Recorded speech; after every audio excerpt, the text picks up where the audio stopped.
All right, we're back. Part two of Why We Sleep, Unlocking the Power of Sleep and Dreams by Matthew Walker. If I have not said it enough, this book is blowing my mind. Like, it is so densely packed with study after study showing the effects of sleep on the body, on every different system of the body, and the miraculous things that the brain does during sleep. So it's been an extremely fascinating read. As always, I'll put the link in the notes so you can purchase your own copy from Amazon. And I suggest you start sleeping. So let's get started. Part two. Again, I already reviewed the first part of this. So if you're just seeing this for the first time and haven't watched that other video, you may want to start there. But either way, it doesn't necessarily have to go in chronological order because the facts just keep stacking up here. So we're gonna go ahead and jump in. He starts off this section basically talking about sleep in like your motor skills and the memory of like riding a bike, for example, right? People talk about how it's just once you learn, you never really forget how to ride a bike. And that's a motor skill, not a memory, right? Or not a data collection memory, right? So he started digging into this based on this one experience. So he gave a presentation, and this concert pianist came up to him and started asking him about, like what happens in the night.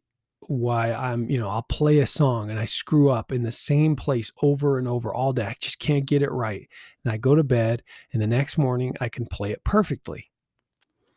And at the time, not much study had been done on that aspect of the brain working at night and sleep. The sleep had the effect of sleep on motor skills, but that stuck with Dr. Walker here, and he started studying it. And so I'm jumping in kind of partway into this. Um, After the guy says, I can just play. Like the next day, I wake up and I can just play it perfectly. He said, I, on the other hand, remained in the auditorium, realizing that this gentleman had just told me something that violated the most repeated and untrusted teaching edict. Practice makes perfect.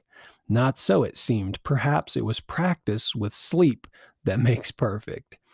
So he goes on to do this test, and he has people learning a new skill on the piano, for example, where they would just play like 1 3 2 4 3, and they would repeat that pattern. And someone who's never played the piano, they might be out of rhythm. They might have to stop and think about the numbers partway through or whatever. And so he goes, those who remained awake across the day showed no evidence of significant improvement in the performance. However, fitting with the pianist's original description, those who were tested after the very same time delay of 12 hours, but that spanned a night of sleep, showed a striking 20% jump in performance speed and a near 30% improvement in accuracy.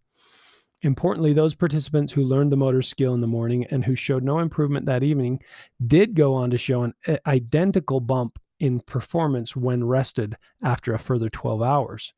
Now, after they too had had a full night's sleep.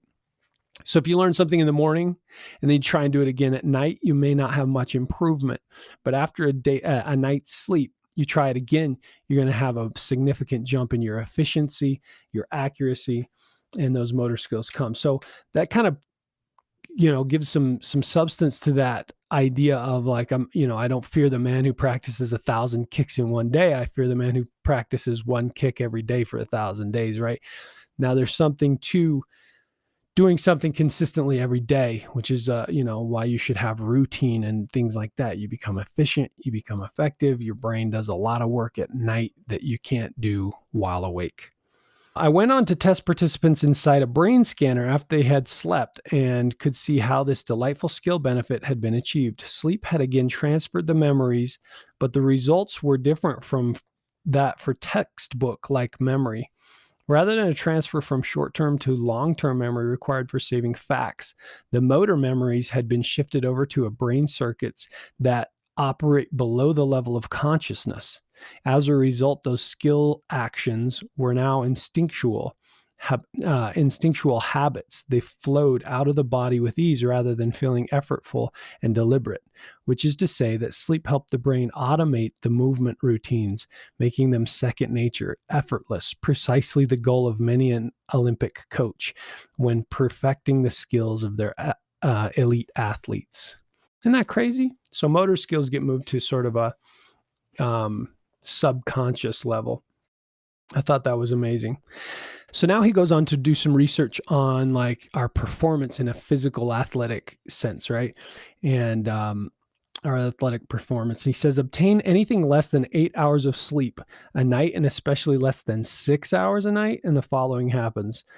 Time to physical exhaustion drops by 10 to 30%, and aerobic output is significantly reduced. Similar impairments are observed in limb extension force and vertical jump height, together with decrease in peak and sustained muscle strength. Add to this marked impairments in cardiovascular, metabolic, and respiratory capabilities that hamper an underslept body, including faster rates of lactic acid buildup, reduction in blood oxygen saturation, and converse increases in blood carbon dioxide, due in part to the reduction in the amount of air that the lungs can expire. Even the ability of the body to cool itself during physical exertion through sweating, a critical part of peak performance, is impaired by sleep loss. That's just like a ton of negative consequences. So if you are an elite athlete training and working to, achieve something great at a highest level, you're really at a massive disadvantage by not being able to sleep well and sleep consistency. NBA player performance. So they tested Andre Iguodala and looked at his performances when he got good sleep, like, near 8 hours versus when he was sleeping like 5 to 6 hours. And so more than 8 hours of sleep versus less than 8 hours of sleep. It shows this little chart in here where it has up arrows next to everything that got better when he slept more than 8 hours. And he says he had a 12% increase in minutes played, a 29% increase in points per minute, a 2% increase in three-point percentage, a 9% increase in free throw percentage. As opposed to less than 8 hours of sleep, he had a 37% decrease, or I guess increase, in turnover rate. And he had a 45% increase in fouls committed. So he plays less, he scores less, he makes worse decisions, he's less helpful for his team when he's sleep deprived. It's like everything's, certainly in the negative when he has less sleep. So all around for athletes, this is a massive advantage to be able to sleep regularly and enough sleep. Skipping to the next section, you do not know how sleep deprived you are when you are sleep deprived. And so they did some studies on people to see sort of their awareness around their baseline versus where they were at. And you almost establish a new baseline to the point where you just think that's your normal, when if you were to begin sleeping consistently for an extended period of time, a lot of things would improve for you, but you don't really recognize the decline and you assume that's your normal. So returning to Dinga's study results, you may have predicted that optimal performance would return to all of the participants after a good night of recovery sleep, similar to many people's notions of sleeping it off on the weekends to pay off their weekend sleep debt. However, even after 3 nights of ad lib recovery sleep, performance did not return to that observed at the original baseline assessment when those same individuals had been getting a full 8 hours of sleep regularly, nor did any group recover all the sleep hours they had lost in the days prior. As we have already learned, the brain is incapable of that. In fact, participants in the above study started their nosedive in performance after just 15 hours of being awake. So then they start talking about rates of car crashes and other fatal incidents and things, and they just go up. So when you have 6 to 7 hours of sleep, they go up 1.3%. 5 to 6 hours of sleep, 1.9. 4 to 5, 4.3%. And then less than 4 hours of sleep, you're at an 11.5% chance of having a greater risk of having a fatal car accident. So sleep deprived people are not safe drivers. You're not safe at anything. You're poor decision making, bad management of emotions, poor food habits, less physical energy and output. It's just crazy. Okay. Emotional irrationality. When you're sleep deprived, your emotions get a bit out of whack. So he says analysis of the brain scans revealed the largest effects I have measured in my research to date. A structure located in the left and right side of the brain called the amygdala, a key hotspot for triggering strong emotions such as anger and rage, and linked to the fight or flight response, showed well over a 60% amplification in emotional reactivity in the participants who were sleep deprived.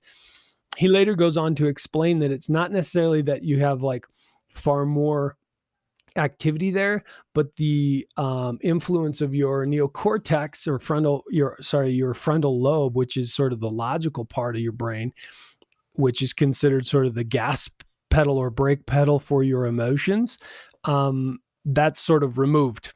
So instead of logical decision making in association with emotional reactions, you're just emotional. So you are so much quicker to rage, anger, also have more intense swings of joy. And so you could go from like laughing to absolute frustration and anger very quickly. And that has been shown to be somewhat associated with like drug use, because when you're really happy or really sad, you might make an irrational decision to use, drugs or alcohol or whatever, and use them like liberally, because your again, logic center is not necessarily controlling the emotions center, and those swings are dramatic. Tired and forgetful is the next section. Dr. Robert Stickgold conducted a clever study with wide-reaching implications. He had a total of 133 graduates learn a visual memory task through repetition. Participants then returned to his laboratory and were tested to see how much they had retained. Some subjects returned the next day after a full night's sleep. Others returned 2 days later after 2 full nights' sleep, and still others after 3. As you would predict by now, a night of sleep strengthened the newly learned memories, boosting their retention. Additionally, the more nights of sleep participants had before they were tested, the better their memory was. In other words, if you don't sleep the very first night after learning, you lose the chance to consolidate those memories, even if you get lots of catch-up sleep. So clearly I skipped a paragraph or two there, but if you learn something and sleep that night, your memory to retention just goes way up. If you have multiple nights of sleep, it continues to go up a bit. If you learn something and then don't sleep the first night, you lose the opportunity to have that retention. So you want to make sure that you're getting good sleep on days where you both before and after days that are significant, right? Learning or mastering skills or whatever. Sleep on Alzheimer's, diabetes, all these things, right? So we're going to go into some of this Alzheimer's business. And I'm going to skip a lot of it, but there are several good studies that he talks about done by this person named Nedergaard. And Nedergaard found that there was sort of like a sanitation work crew that goes on in your brain, right? It's actually called the glymphatic system, and it cleans your brain from the toxins that build up.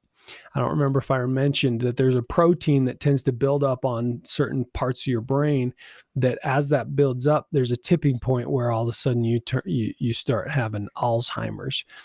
And so when you sleep, those proteins kind of get cleaned out of your brain by this glymphatic system.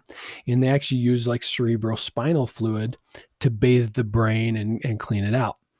Now, one thing I wanted to mention, this is pretty wild. Nedergaard made a second astonishing discovery, which explained why the cerebrospinal fluid is so effective in flushing out metabolic debris at night.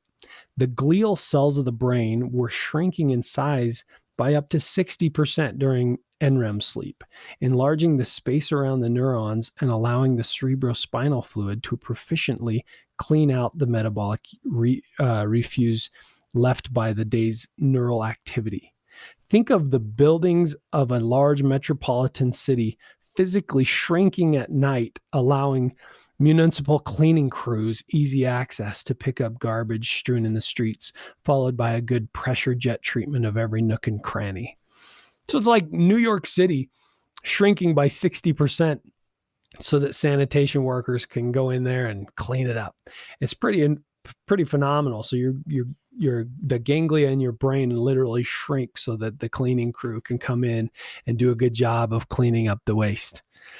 Pretty amazing. Cancer, heart attacks, and a shorter life. There's been a ton of research done with heart attacks on sleep and heart attacks. It is quite incredible. So he says sleep loss in the cardiovascular system, unhealthy sleep, unhealthy heart. Simple and true. Take the results of a 2011 study that tracked 474,000 men and women of varied age, races, and ethnicities across 8 different countries. Short sleep was associated with more than 45% greater risk of fatal and non-fatal coronary heart disease within 7 to 25 years from the start of the study. It's just a 45% greater risk. You don't want to have a heart attack. Get some sleep. Sleeping less than 6 hours a night was associated with more than a 3 times greater risk of suffering a cardiovascular or coronary event, such as sudden cardiac death. 3 times. Adults 45 years or older who slept fewer than 6 hours per night are 200% more likely to have a heart attack or stroke during their lifetime as compared with those sleeping 7 to 8 hours a night. If that doesn't scare you, I don't know what does. How does a lack of sleep hijack the body's effective control of blood sugar? Was it a blockade of insulin release, removing the essential instruction for cell to absorb glucose, or had the cells themselves become unresponsive to an otherwise normal and present message of insulin? As we have discovered, both are true. All right, one that might get the majority of America's attention, weight gain and obesity. So is, what effects does sleep have on weight gain? So first of all, there's a couple of hormones that help us regulate our weight, or our appetite, I should say, leptin and ghrelin. One sort of gives you a sensation of like, I'm hungry, and the other gives you a sensation of I'm full.